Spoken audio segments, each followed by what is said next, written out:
আসসালামু আলাইকুম। নবী হযরত মুহাম্মদ সাল্লাল্লাহু ওয়াসাল্লাম এর মৃত্যুর পর মুসলিমদের মধ্যে কে নেতৃত্ব দিবে এ নিয়ে বিরোধ শুরু হয়।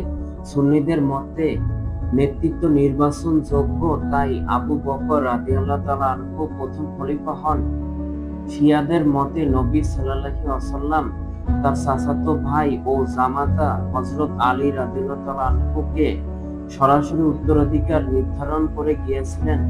এই বিরোধ থেকে ধীরে ধীরে শিয়া ও সুন্নি দুটি ভিন্ন দৃষ্টিভঙ্গি ও সম্প্রদায়ের জন্ম হয়। মুয়াবিয়া উমাইয়া বংশের প্রথম শাসক মৃত্যুর পর তার পুত্র ইয়াজিদ খলিফা হয়। তিনি ইসলামী আদর্শ থেকে বিচ্যুত, ক্ষমতালোভী ও কঠোর ছিলেন।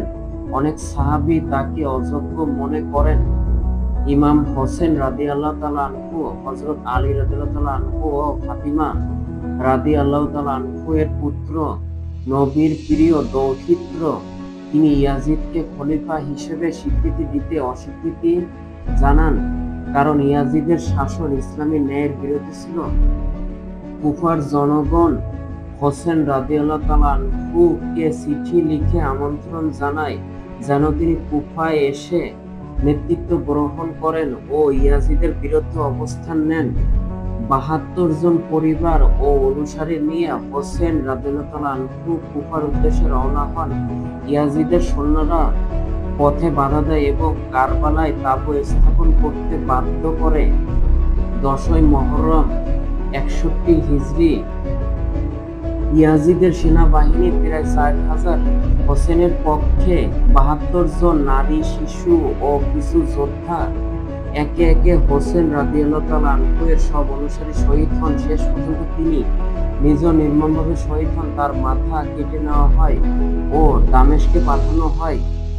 কারবালা যুদ্ধ শিয়াদের কাছে ন্যায়ের পক্ষে, অন্যায়ের বিরুদ্ধে চরম ত্যাগের প্রতীক। ইমাম হোসেন রাদিয়াল্লাহু তাআলা আনহু-কে তারা ইমাম ও শহীদের নেতা হিসেবে মানেন। সুন্নিরাও হোসেন রাদিয়াল্লাহু তাআলা আনহু-কে সম্মান করেন, তবে তারা ইয়াজিদকে সম্পূর্ণভাবে প্রত্যাখ্যান করে না। কেউ কেউ নিরপেক্ষ থাকে, আবার কেউ তাকে দোষারোপ করে। নবী হযরত মুহাম্মদ সাল্লাল্লাহু ওয়াসাল্লামের ইন্তেকালের ১০০ বছরের কম সময়ের মধ্যে ইসলামের ইতিহাসে দুটি গুরুত্বপূর্ণ ঘটনা ঘটে। একটি হলো দ্রুতগতিতে আরবের সীমানা ছাড়িয়ে পারস্য হয়ে ভারত এবং পাশ্চাত্য আফ্রিকা হয়ে স্পেনে ইসলামের প্রসার ঘটে। অন্যটি হলো মহানবীর উত্তরসূরি হিসেবে ইসলামী শাসন ব্যবস্থার নেতৃত্ব প্রদান নিয়ে শিয়া ও সুন্নি এই দুটি ধারায় মুসলমানদের বিভক্ত হয়ে পড়া। ব্রিটিশ ও আমেরিকান লেখিকা লেসলি হাজেলটন তার After the Prophet the epic story of the Shia Sunni spirit বইয়ে সুন্দরভাবে এই বিভক্তির ইতিহাস তুলে ধরেছেন। হযরত আলী রাদিয়াল্লাহু তাআলার দল বা আলীর অনুসারীরা সাধারণভাবে শিয়া নামে পরিচিত। মুসলিম উম্মাহর এই প্রধান দলটির উদ্ভব ঘটেছিল প্রথমত রাজনৈতিক কারণে। এর সঙ্গে ধর্মীয় তথা আধ্যাত্মিক বিষয় যুক্ত হয়ে মতভেদ প্রবলতর হয়।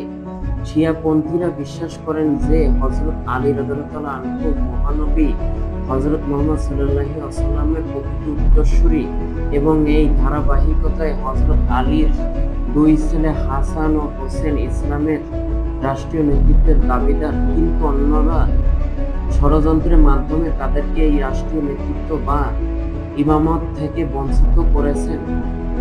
অন্যদিকে সুন্নিপন্থীরা মনে করেন যে মহানবী সাল্লাল্লাহু আলাইহি ওয়াসাল্লাম তার বংশ পরম্পরার মাধ্যমে ইসলামের রাষ্ট্রীয় ধর্মীয় নেতৃত্ব প্রথা প্রবর্তন করেননি, বরং তিনি কাউকে তার উত্তরসূরি মনোনীত না করে তার নিকটতম সহযোগী বা সাহাবায়ে কিরাম সহ তখনকার মুসলমানদেরকেই নিজেদের নেতা নির্বাচনের পথ খুলে রেখেছেন। সে কারণেই তার ইন্তেকালের পর সর্বসম্মতিক্রমে হযরত আবু বকর প্রথম খলিফা বা ইমাম হয়েছেন। এরপর হযরত ওমর রাদিয়াল্লাহু তাআলা আনহু দ্বিতীয় খলিফা এবং হযরত ওসমান রাদিয়াল্লাহু আনহু তৃতীয় খলিফা। হযরত আলী রাদিয়াল্লাহু আনহু এর খিলাফতকালে সিরিয়ার শাসক মুয়াবিয়া বিদ্রোহ, ষড়যন্ত্র ও কুটচালের মাধ্যমে আলী রাদিয়াল্লাহু আনহুকে কোণঠাসা করে তৎকালীন মুসলিম বিশ্বকে দ্বিধা বিভক্ত করেন। এরপর খারেজিরা আলী রাদিয়াল্লাহু আনহুকে হত্যা করলে মুয়াবিয়া নিজেকে মুসলিম বিশ্বের শাসক বা খলিফা ঘোষণা করেন আর মৃত্যুর আগে নিজ পুত্র ইয়াজিদকে উত্তরাধিকার নির্বাচন করে দামেস্কে উমাইয়া রাজতন্ত্রের সূচনা ঘটান। এই অন্যায়ের প্রতিবাদে আলীর ছোট ছেলে হোসেন সোচ্চার হলে তাকে ইরাকের কারবালা প্রান্তরে ইয়াজিদ বাহিনী নির্মমভাবে শহীদ করে, আর হোসেনের এই হত্যাকাণ্ড মুসলিম উম্মাহর মধ্যে চিরকালের মতো বিভাজন তৈরি করে দেয়।